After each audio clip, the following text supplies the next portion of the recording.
जय हिंद। स्वागत है फिर से आप सभी का हमारे इस क्लास में। और देखिए आज का जो क्लास है ये थोड़ा इम्पोर्टेंट है, और ऐसे तो जितना भी हम क्लास डालते हैं वो सभी का सभी आपका इम्पोर्टेंट होता है। तो इसी वजह से आपका आज का भी क्लास काफ़ी महत्वपूर्ण होने वाला है, इसलिए कि जो हम आपको पढ़ा रहे हैं इससे भी आपका सवाल आता है, और इसमें से बहुत सारे आप जानते भी हैं और बहुत ऐसे भी हैं जो नहीं जानते हैं। तो आप इसमें से ज़्यादातर जानते हैं, लेकिन कुछ ऐसी चीज़ें हैं जिसमें आप फंस जाते हैं। तो ऐसा आपको बिल्कुल नहीं करना है, हम पूरा का पूरा आपको कवर करा देंगे, जिससे कि आपका अगर एग्जाम में क्वेश्चन आता है इसे तो आपका पूरा का पूरा बन जाएगा। तो आज का जो चैप्टर है वो है संविधान के स्रोत।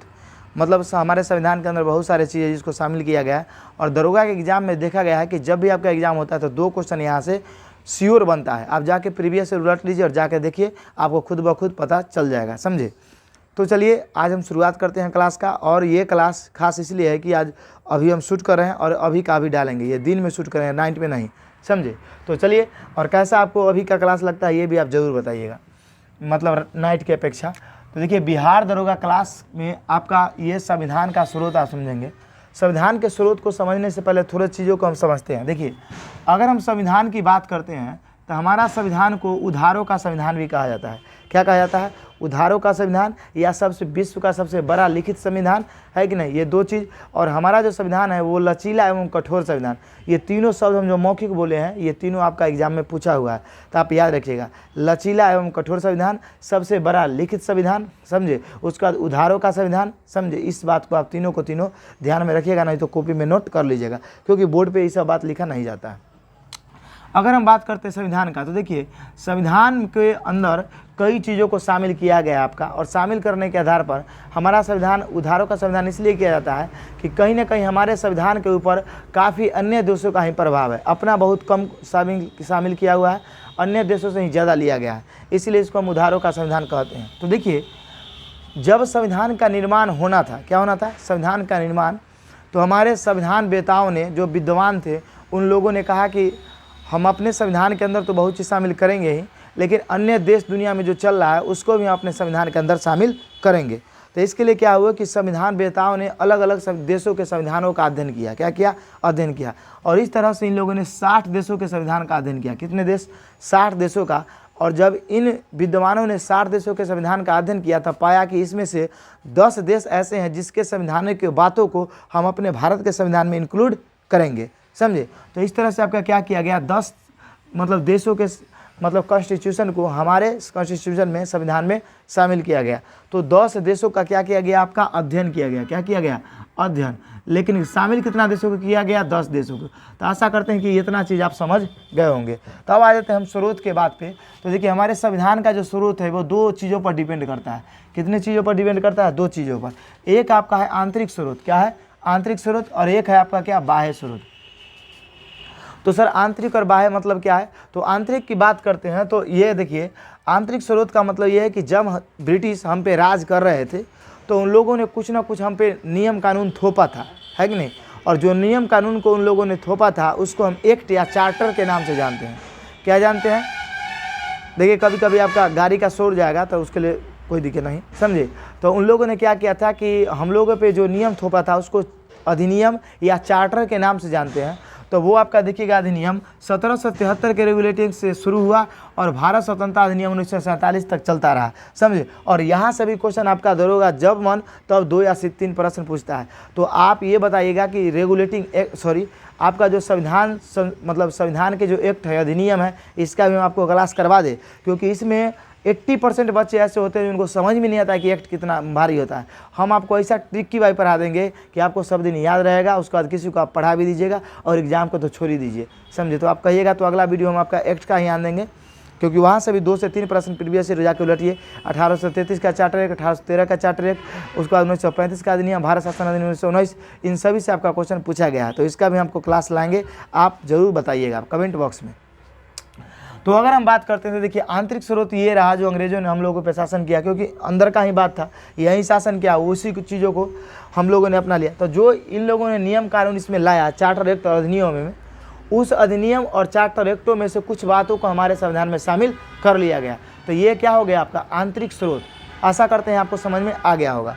उसके बाद देखिए अगर हम बाह्य स्रोत की बात करते हैं तो बाह्य स्रोत में देखिए वैसे आएंगे जो अन्य देश, क्या बात करेंगे, अन्य देश, मतलब अन्य देशों से जो लिया गया है आपका संविधान के अंदर चीज़, उसी को हम क्या कहते हैं, बाह्य स्रोत। जैसे मैं अमेरिका के संविधान से, कनाडा के संविधान से, ब्रिटेन के संविधान से, आयरलैंड के संविधान से, तो इन सब के मतलब संविधान से कुछ ना कुछ हमारे कॉन्स्टिट्यूशन मतलब संविधान के अंदर शामिल किया गया है। इसी वजह से हम क्या बोलते हैं, बाह्य संविधान। तो आशा करते हैं कि आंतरिक और बाह्य स्रोत आपको समझ में आ गया होगा। तो बाह्य स्रोत आपका कितने देशों से है, 10 देशों से। कितना देश से, 10 देशों से। तो चलिए हम एक एक की बात करते हैं। तो पहला जो देश है आपका वो है ब्रिटेन। क्या है आपका, ब्रिटेन। तो ब्रिटेन से कौन कौन चीज़ लिया गया है, देखिए ब्रिटेन से लिया गया आपका एकल नागरिकता। क्या लिया गया, एकल नागरिकता। उसके बाद लिया गया क्या, आपका राष्ट्रपति का पद। राष्ट्रपति का पद जो है ब्रिटेन के महारानी की तरह है हमारे भारत के अंदर, समझे। उसके बाद लिया गया संसदीय शासन प्रणाली, संसद का जो शासन प्रणाली है। उसके बाद देखिए विधि का शासन। उसके बाद लिया गया है अधिक मत वाला चुनाव जीतेगा। देखिए ये वाला आपको, इसमें बहुत सारा ऐसा चीज़ हम ऐड किया है जो आपको कहीं नहीं मिलेगा, आपको मिलेगा तो एग्जाम में मिलेगा। तो इस वजह से आपको पूरा सर्च करके आपको अच्छे तरीक़े से लिखते हैं जिससे कि आपको समझ में आए। तो आप वीडियो को स्किप नहीं कीजिएगा, पूरा देखिए। बेशक आप जानते होंगे लेकिन बहुत ऐसे चीज़ भी हैं जो आप बिल्कुल नहीं जानते होंगे। तो जब आप पूरा वीडियो को देखिएगा तभी समझ में आएगा। तो अधिक मत वाले चुनाव ही जीतेंगे, ये आपका कौन मतलब देश से लिया गया, तो एकल नागरिकता से, समझे। आप देखिए, आप सब लोग जानते होंगे कि राष्ट्रपति का चुनाव एकल संक्रमणीय मत पद्धति के आधार पर होता है। लेकिन आपको ये पता है कि मुखिया का चुनाव, प्रधानमंत्री का चुनाव, विधायक का चुनाव कैसे होता है, ऐसे नहीं ना पता है। उसका होता है फर्स्ट पास्ट दी पोस्ट सिस्टम के आधार पर। याद रखिएगा, फर्स्ट पास्ट दी पोस्ट सिस्टम, मतलब जो पहले रैंक पर आएगा वही विजेता घोषित किया जाएगा, समझे। तो देखिए अधिक मत वाले ही जीतते हैं। तो ये आपका कहाँ से लिया गया है, तो ये लिया गया आपका ब्रिटेन से। संसद की संप्रभुता, संप्रभुता का मतलब होता है आज़ादी। क्या होता है, आज़ादी, अपना फैसला लेने का आज़ादी। तो हमारे भारत के अंदर अगर सबसे स्वतंत्र है आपका फैसला बनाने और लेने के लेकर, तो वो आपका कौन है, तो संसद है, समझे। तो आशा करते हैं कि आपको समझ में आ गया होगा। तो ये जितना भी चीज़ है आपका, ये कहाँ से लिया गया है, ब्रिटेन से। एकल नागरिकता, राष्ट्रपति का पद, संसदीय शासन प्रणाली, विधि का शासन, अधिक मत वाले चुनाव जीतेंगे, संसद की संप्रभुता, ये सभी के सभी आपका कहाँ से लिया गया है, एकल नागरिकता से, सॉरी ब्रिटेन से। एकल नागरिकता का अर्थ ये होता है। और एक बात और, ब्रिटेन से आपका एक और चीज़ लिया गया है, हम भारत के लोग। क्या लिया गया आपका, हम भारत के लोग। हम भारत के लोग अगर आपसे पूछते कहाँ से लिया गया है, तो ये ब्रिटेन से ही लिया गया है। अब आ जाते हैं हम किस पे, आयरलैंड पे। आयरलैंड की अगर हम बात करते हैं तो यहाँ से लिया गया राज्य का नीति निदेशक तत्व, इसको शॉर्टकट में हम DPSP भी बोलते हैं। उसके बाद लिखिए, आगे लिया गया आपका राष्ट्रपति द्वारा 12 सदस्यों को मनोनीत किया जाता है। 2446 के मेंस के जाकर उलटिए, यहाँ से क्वेश्चन आपका पूछा गया है, ये वाला डायरेक्ट ये वाला पूछा गया है, समझे। तो राष्ट्रपति द्वारा 12 सदस्यों का मनोनयन किस में, मतलब 12 सदस्यों का मनोनयन इनके द्वारा राज्यसभा में किया जाता है। कहाँ किया जाता है, राज्यसभा में। तो ये आपका कहाँ से लिया गया, तो ये लिया गया आयरलैंड से। उसका देखिए राष्ट्रपति के निर्वाचन की प्रक्रिया, मतलब राष्ट्रपति का जो एकल संक्रमणीय मत पद्धति के आधार पर जो आपका चुनाव होता है, वो भी कहाँ से लिया गया है, आयरलैंड से। तो आशा करते हैं आपको कि आयरलैंड से भी समझ में आ गया होगा। इसको आपको रट्टा डायरेक्ट मारना होगा, इसमें कोई ट्रिक व्रिक आपका नहीं है। ऐसे हम ट्रिक दे सकते हैं आपको, लेकिन अब नहीं देंगे ट्रिक, आप ऐसे ही रटिए थोड़ा सा। आगे हम बात करते हैं अमेरिका से। तो अमेरिका की बात करते हैं तो अमेरिका से आपका लिया गया मौलिक अधिकार, जिसको हम बोलते हैं फंडामेंटल राइट, समझे। उसके बाद देखिए एक चीज़ समझिए, मौलिक अधिकार और उसके बाद देखिए मौलिक कर्तव्य के लोग का कुछ अंतर है। मौलिक अधिकार का मतलब ये है कि आपको अगर नहीं मिल रहा है तो आप किसी पर भी केस कर सकते हैं, लेकिन मौलिक कर्तव्य का मतलब है आप कीजिए तो ठीक, नहीं कीजिए तो ठीक, समझे। इसमें आपको कोई कुछ करने वाला नहीं है। तो मौलिक अधिकार। उसके बाद देखिए उपराष्ट्रपति के पद। अगर हम बात करते हैं उपराष्ट्रपति के पद का, तो उपराष्ट्रपति का पद जो आपका लिया गया है वो लिया गया अमेरिका के संविधान से। उसके बाद देखिए राष्ट्रपति पर महाभियोग। महाभियोग वैसा प्रक्रिया होता है जो अगर राष्ट्रपति आपत्तिजनक कोई काम कर देते हैं जो उनको नहीं करना चाहिए था, तब उनको संसद के द्वारा मतलब से हटाया जाता है। इसी को हम बोलते हैं क्या, आपका महाभियोग प्रक्रिया। उसके बाद देखिए संविधान की सर्वोच्चता। संविधान की सर्वोच्चता की अगर हम बात करते हैं तो हमारे देश के अंदर सबसे ऊंचा हमारा क्या है, कॉन्स्टिट्यूशन है, संविधान है। उससे ऊपर ना कोई है ना कभी होगा। तो ये जो है आपका, ये कहाँ से लिया गया, अमेरिका के संविधान से। उसके बाद देखिए प्रस्तावना, प्रियम्बल कहाँ से लिया गया आपका, अमेरिका के संविधान से। उसके बाद देखिए जनहित याचिका। तो जनहित याचिका कन्फर्म आप नहीं जानते हो कहाँ से लिया गया है, तो जनहित याचिका कहाँ से लिया गया आपका, तो अमेरिका के संविधान से। उसके बाद देखिए निष्पक्ष न्यायपालिका। निष्पक्ष न्यायपालिका भी लिया गया कहाँ आपसे, तो अमेरिका से। निष्पक्ष न्यायपालिका का मतलब होता है न्यायपालिका की स्वतंत्रता। इसमें एक और चीज़ छूट गया आपका, मतलब न्यायिक पूर्णावलोकन। अमेरिका में एक और चीज़ आप ऐड कर लीजिएगा, शायद छूट गया आपका, न्यायिक, देखिए न्यायिक पूर्णावलोकन, पूर्णावलोकन, समझे। न्यायिक पूर्णावलोकन जो आपका लिया गया है ये भी अमेरिका के संविधान से लिया गया है। इन दोनों चीज़ का अर्थ समझिए। निष्पक्ष न्यायपालिका का अर्थ ये होता है कि मतलब हमारे यहाँ जो न्यायपालिका है, हाई कोर्ट, सुप्रीम कोर्ट, वो किसी भी फैसला को सुनाने को लेकर आज़ाद है। किसी भी व्यक्ति को, चाहे वह राष्ट्रपति हो चाहे कोई क्यों ना हो, उसको सज़ा देने का उसको पूरा अधिकार है। इसी को हम बोलते हैं निष्पक्ष या स्वतंत्र न्यायपालिका। आशा करते हैं आपको समझ में आ गया होगा। उसके बाद देखिए न्यायिक पूर्णावलोकन। न्यायिक पूर्णावलोकन का अर्थ ये होता है कि अगर सुप्रीम कोर्ट कोई फैसला सुना दिया है या संसद मान के चलिए कोई कानून बनाई है, तो वो कानून देश के लिए सही है कि नहीं है, इसकी जांच आपका कौन करता है? तो इसकी जांच करता है संसद। इसी को बोलते हैं न्यायिक पूर्णावलोकन। आशा करते हैं आपको यहाँ तक समझ में आ गया होगा। हमारा क्लास अगर कराया हुआ आपको अच्छा लगता है, इस तरह का स्टैटिक, जीके, जीएस और करंट अफेयर्स का, तो आप हमारे चैनल को सब्सक्राइब कर लीजिएगा, जिससे कि क्या होगा कि आपको दरोगा की तैयारी में काफ़ी आसानी मिलेगा। हमारे चैनल पर टोटल सब्सक्राइबर आपका 5000 पुरने वाला है, जिसमें से 3000 प्लस आपके दरोगा के एस्पिरेंट है कि नहीं। अब जाके कमेंट के कमेंट देखिए और हमारा वीडियो देखिए, आपको खुद ब खुद पता चल जाएगा कि हम कैसा क्लास करा रहे हैं, चाहे करंट अफेयर्स कैसा डाल रहे हैं। करंट अफेयर्स हमसे कम से कम 12-13 वीडियो डाल दिए हैं, जिसका फ़ायदा सभी लोगों को मिल गया है। आगे हम कंटिन्यू सीरीज जारी रखेंगे। उसके बाद इस तरह से स्टैटिक जीके का भी और जीके जीएस का भी, समझिए। आगे हम बात करते हैं ऑस्ट्रेलिया से। तो ऑस्ट्रेलिया की बात हम करते हैं। और एक बात और आप जान लीजिए, आपको क्या है कि आपका जो आप पीडीएफ बोल रहे थे, हम कुछ पीडीएफ आपका टेलीग्राम पे डाल दिए हैं और बाकी पीडीएफ भी धीरे धीरे हम आपका टेलीग्राम पे डाल देंगे। तो टेलीग्राम का लिंक भी आप अगर नए हैं तो हम लिंक आपको डिस्क्रिप्शन में दे देंगे, वहाँ से जाकर आप क्लिक करके ज्वाइन कर लीजिए टेलीग्राम, और वहाँ से आपका सब पीडीएफ भी सबका मिल जाएगा, समझे। इसका हम अभी का पीडीएफ डाल देंगे आपको, अभी आपको मिल जाएगा। अगर हम बात करते हैं ऑस्ट्रेलिया के, तो ऑस्ट्रेलिया के संविधान से देखिए क्या लिया गया प्रस्तावना की भाषा। क्या लिया गया? प्रस्तावना की भाषा। उसके बाद आपका लिया गया समवर्ती सूची। उसके बाद देखिए भारत में व्यापार वाणिज्य के मतलब स्वतंत्रता, मतलब भारत के अंदर कहीं भी आप व्यापार कर सकते हैं, वाणिज्य कर सकते हैं, समझे। अब देखिए भारत में व्यापार और वाणिज्य की स्वतंत्रता, तो आप ऑस्ट्रेलिया को समझ गए होंगे। तो भारत में व्यापार एवं वाणिज्य की स्वतंत्रता, ये आपका ऑस्ट्रेलिया के संविधान से लिया गया है। मतलब भारत के किसी भी कोना में आप किसी भी तरीका का व्यापार कर सकते हैं, खरीद बिक्री कर सकते हैं, ये आपका ऑस्ट्रेलिया के संविधान से लिया गया है। तो प्रस्तावना की भाषा आपका कई बार एग्जाम में पूछा गया है, इसको ध्यान में रखिएगा। और समवर्ती सूची को लेकर थोड़ा समझिए। अगर आपको एग्जाम में दे दे कि समवर्ती सूची या संघ सूची या राज्य सूची कहाँ से लिया गया है, अगर ऑस्ट्रेलिया भी आपके ऑप्शन में हो और भारत शासन अधिनियम 1935 भी हो, तो आपको लगाना है भारत शासन अधिनियम 1935, है कि नहीं। क्योंकि इससे ज़्यादा इम्पोर्टेंट आपका हो जाता है कौन? भारत शासन अधिनियम 1935। उसके बाद आपका कौन होगा? अगर वो ऑप्शन नहीं तब आपको लगाना है क्या? ऑस्ट्रेलिया। तो आशा करते हैं कि आपको यहाँ तक समझ में आ गया होगा। अब चलिए हम आ जाते हैं किस पे? साउथ अफ्रीका, मतलब दक्षिण अफ्रीका से। दक्षिण अफ्रीका से आपका लिया गया है मेन आपका संविधान संशोधन। ये दरोगा के एग्जाम में आपका पूछा गया है, आपको ध्यान में रखिएगा। संविधान संशोधन की प्रक्रिया कहाँ से लिया गया है? तो ये लिया गया कहाँ से? दक्षिण अफ्रीका। और संविधान संशोधन आपका क्या होता है वो भली भांति आप समझते होंगे, समझे। आगे समझिए। आगे हम समझते हैं राज्यसभा का निर्वाचन की प्रक्रिया। राज्यसभा के निर्वाचन की अगर प्रक्रिया की हम बात करते हैं, तो राज्यसभा का निर्वाचन जो होता है वो एकल संक्रमणीय मत पद्धति के आधार पर भी इसका चुनाव होता है। और ये जो लिया गया आपका, ये लिया गया आपका कहाँ से? तो दक्षिण अफ्रीका के संविधान से। तो देखिए अगर राज्यसभा के निर्वाचन की प्रक्रिया की बात करते हैं तो आप सबसे ये बात जान जाइए। देखिए पॉलिटी पढ़ाने कहिएगा तो हम पूरा क्लास भी आपको करा देंगे, लेकिन टाइम उतना है नहीं, तो इसलिए इंपॉर्टेंट चीज़ों को हम आपको करवा रहे हैं। देखिए क्लास करने के लिए तो अभी आप बहुत जगह से क्लास कर ही लेते होंगे, हमें कोई पता है।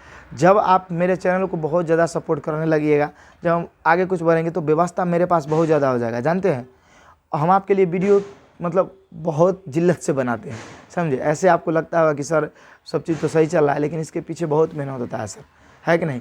आप लोग थोड़ा इस पर गौर कीजिए, और गौर नहीं भी कीजिएगा तो कम से कम वीडियो देखिए, जिससे कि आपको नौकरी हो, है कि नहीं। आपको नौकरी होगा तभी सब्सक्राइब कीजिएगा, कोई दिक्कत वाली बात नहीं है, समझे। तो अगर हम बात करते हैं राज्यसभा के निर्वाचन की प्रक्रिया का, तो राज्यसभा का निर्वाचन की प्रक्रिया आपका लिया गया कहाँ से? साउथ अफ्रीका से। और इसकी अगर हम बात करते हैं तो देखिए राज्यसभा का निर्वाचन जो होता है वो विधानसभा के निर्वाचित सदस्य ही करते हैं, और विधानसभा के निर्वाचित सदस्य ही उसमें चुने जाते हैं राज्यसभा के पद में। आपको समझ में आ गया होगा। अब चलिए आगे हम बात करते हैं रूस का। रूस से आपका लिया गया मौलिक कर्तव्य। क्या लिया गया? मौलिक कर्तव्य। तो इसको आप कैसे याद रखिएगा? कोई बच्चा को कहिए कि तुम कर्तव्य करो, अच्छा कर्तव्य करो, अब वो कर्तव्य आपको कहेगा, आप पर गुस्सा आ गया, भाई आप खाली कर्तव्य करने के लिए कहते हैं, समझे। तो वो क्या हो जाएगा? बच्चा गया रूस। तो मौलिक कर्तव्य कहाँ से लिया गया, रूस से। अधिकार मांगिएगा, अधिकार तो वो कहाँ से मांगिएगा, अमेरिका से। तो मौलिक अधिकार अमेरिका से। उसके बाद देखिए अगर हम बात करते हैं प्रस्तावना के अंदर, तो ये देखिए सामाजिक, आर्थिक, राजनीतिक न्याय, ये 3 प्रकार का न्याय है आपका, ये लिया गया है मतलब रूस के। कहाँ से लिया गया आपका, रूस से। सामाजिक, आर्थिक और राजनीतिक न्याय ये कहाँ से लिया गया आपका, रूस से। और ये तीनों का तीनों बात हमारे प्रस्तावना के अंदर शामिल किया गया है, समझे। चलिए आशा करते हैं कि आपको ये समझ में आ गया होगा। अब हम आगे बात करते हैं फ्रांस का। अगर हम बात करें फ्रांस का, तो फ्रांस से देखिए 3 चीज़ आपका लिया गया है, ये भी आपको प्रस्तावना के अंदर ही मिलेगा, स्वतंत्रता, समानता और बंधुत्व। एक बात और समझिए, हम आपको प्रस्तावना प्रीएम्बल टॉपिक पढ़ाने वाले हैं, पंचायती राज पढ़ाने वाले हैं, संविधान संशोधन पढ़ाने वाले हैं, उसके बाद आपका उसके बाद एक्ट पढ़ाने वाले हैं, अधिनियम। तो ये सब टॉपिक हम आपको इसलिए पढ़ाएंगे कि इसमें आप बिल्कुल फंसते हैं और दरोगा जहाँ पे आप फंसते हैं वहीं से सवाल आता है। तो हम आपको चाहते हैं ना कि इतना आपको मजबूत कर दे, स्ट्रॉन्ग कर दे, जिससे कि आप जहाँ पे आपको गलती होता है वो हो ही नहीं। हम पूरा रिसर्च करते हैं पहले प्रीवियस ईयर को, और देखते हैं कि आप कहाँ फंसने वाला चीज़ है, उस पर हम वीडियो लाते हैं आपका, समझे। तो चलो समझ गए होंगे आप। अब आगे हम बात करते हैं, देखिए गणतंत्रात्मक शासन प्रणाली को आपको पढ़ना है। देखिए गणतंत्र मतलब क्या होता है, गणतंत्र का मतलब ये होता है कि वैसा देश जहाँ के राष्ट्राध्यक्ष का क्या होता है, चुनाव होता है, उसी को क्या बोलते हैं हम, गणतंत्र प्रणाली। जैसे में देखिए अगर हम बात करते हैं राष्ट्रपति का, तो राष्ट्रपति का चुनाव होता है कि नहीं होता है, और हमारे क्या है, देश के मालिक हैं, तो इसी वजह से वो मालिक है, उनका चुनाव होता है, तो हमारा देश एक तरह का क्या गणतंत्र है। तो आशा करते हैं कि आपको समझ में आ गया होगा। अब हम आ जाते हैं जर्मनी से।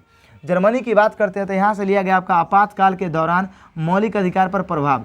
जैसे में देखिए जब हमारा आपातकाल लागू होता है तो होता क्या है कि आपातकाल लागू के समय में राष्ट्रपति को अधिकार है कि हमारा जो मौलिक अधिकार है उसको भी छीन सकते हैं, है कि नहीं। तो जो अधिकार दिया गया राष्ट्रपति को आपातकाल के दौरान, ये कहाँ से लिया गया, तो ये लिया गया जर्मनी से। समझ में आपको आ गया होगा। अब हम बात करते हैं किसका, कनाडा का। कनाडा की बात करते हैं तो यहाँ से आपका लिया गया राज्यपाल की नियुक्ति। क्या लिया गया आपका, राज्यपाल की नियुक्ति। उसके बाद देखिए एक चीज़ हम बात करते हैं, आपका प्रधानमंत्री से संबंधित हम एक वीडियो डाले थे जो आपका दरोगा में 2 नंबर से पूछता है, तो आपको वो वीडियो काफ़ी पसंद भी आया था, लेकिन आप वीडियो पूरा अच्छी तरीके से नहीं देखें, तो उस वीडियो को फिर से पूरा का पूरा देखिए, समझे, जो आदमी नहीं देखे हैं। और उसके बाद आप बोले थे कि सर राष्ट्रपति से भी ऐसा वीडियो बना दी, क्योंकि राष्ट्रपति से भी आता है, जैसे में एस चंद्रशेखर से क्वेश्चन आया हुआ था। उसके बाद बहुत आपका क्वेश्चन एच डी देवगौड़ा वगैरह से, एच डी देवगौड़ा तो हो गए प्रधानमंत्री, इस तरह से आपका राष्ट्रपति से बीवी गिरी वगैरह से आया हुआ था। तो जो क्वेश्चन आपका आया हुआ था उन सभी से हम आपको एक राष्ट्रपति का लाएंगे भी वीडियो, तो उसमें आपको हम क्लियर कर देंगे। तो राज्यपाल की नियुक्ति, उसके बाद देखिए शक्ति का विभाजन, किसका, आपका शक्ति का विभाजन। उसके बाद हमको क्या, संघात्मक शासन प्रणाली। ये तीनों को तीनों आपका कहाँ से लिया गया, तो कनाडा से लिया गया। कहाँ से लिया गया, संघात्मक शासन प्रणाली का मतलब था संघ का शासन। देखिए अगर बात कीजिएगा तो अंग्रेज जिस तरह से द्वैध शासन चला रहा था भारत में, वर्तमान समय भी अभी द्वैध शासन है। द्वैध शासन कैसे समझिए, आप कहेगा सर उस समय वो कंपनी का शासन था, वो नवाब का शासन था, इसी को हम बोलते थे द्वैध शासन। तो हम आपको समझाते हैं अभी क्या है। अभी एक तरफ हम लोगों के ऊपर राज्य का शासन है, और दूसरा क्या है, केंद्र का शासन है। मतलब एक श्री नीतीश कुमार जी का शासन है अगर हम बिहार के हैं तो, और दूसरे हमारे ऊपर मोदी जी का शासन है। तो बताइए 2 शासन है कि नहीं, एक राज्य से करते हैं, एक केंद्र से करते हैं, एक तरह के 2 शासन है ना। तो समझ में आपको आ गया। तो देखिए राज्यपाल की नियुक्ति, शक्ति का विभाजन, संघात्मक शासन प्रणाली, ये कहाँ से लिया गया, आपका कनाडा से। तो इस तरह से आपको पूरा का पूरा समझ में आ गया। अगर आप इतना को ध्यान में रखते हैं तो आप आशा रखिए और उम्मीद रखिए हमसे कि आपका एक भी क्वेश्चन अगर संविधान के स्रोत से पूछा गया है, 1 या 2 क्वेश्चन, तो आपसे कन्फर्म क्वेश्चन वो बनेगा। आपका गलत होने का चांसेस बिल्कुल नहीं है, क्योंकि आपका घटा भरा सब हम इसमें बता दिए। तो ये वीडियो आपको कैसा लगा ये आप ज़रूर बताइएगा। पहले आप इसका स्क्रीनशॉट ले लीजिए एक बार। आशा करते हैं कि आपके स्क्रीनशॉट इसका ले लिए होंगे। तो आपको ये वीडियो फिर से करें कि कैसा लगा, ये क्लास कैसा लगा, आप कमेंट बॉक्स में ज़रूर बताइएगा, क्योंकि आपके कमेंट से ही हम वीडियो काफ़ी अच्छे सोचते हैं और बनाते हैं। तो चलिए तब तक के लिए जय हिंद, जय भारत। मिलेंगे हम आपसे अगले वीडियो में।